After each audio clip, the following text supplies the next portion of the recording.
In this lesson, we are going to install extensions for VS Code and configure VS Code for development. Let's go for it. In your VS Code, click on Extensions icon, and there we are. We only need 3 extensions. ES7 React Snippet. So type ES7 React in the search box. Select the first item and click on Install button. I already installed it, so I get Uninstall button. After installing this package, go for the next one. It is ESLint. We need ESLint to find issues in our code. If you don't have it, just type ESLint in the search box. Select the first option and click on Install button again. And the last extension that we need is Prettier. Type Prettier in the extension search box. Select the first item, and there we are. It's a formatter for our code. Click on Install button, and after installing these 3 packages, we are ready to configure VS Code. Let's go for it.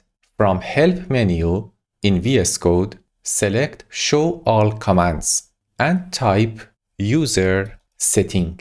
Select JSON one, not the UI. Select this one.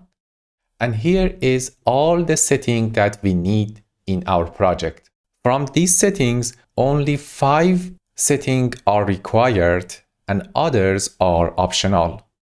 To enter setting, just type these options in the setting. Let's try the first one. I just get rid of the first setting and try to type it again. Inside double quote, type color theme. You will get Workbench color theme. Press enter. And here we have a list of options.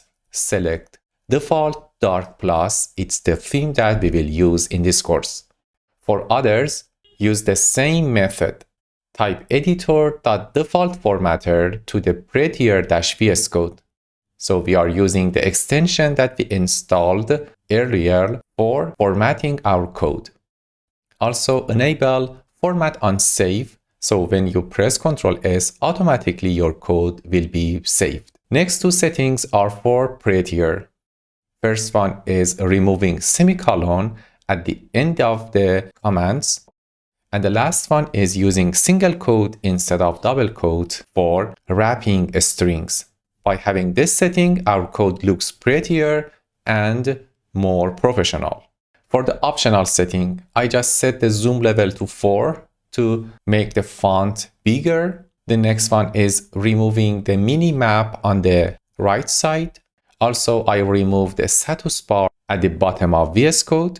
And next 3 settings are for get, enabling smart commit, auto fetch, and confirm sync automatically. And the last one is for TypeScript to automatically update imports on moving file throughout folders. That's it about the VS Code configuration. Save this file and we are ready to start development in this course.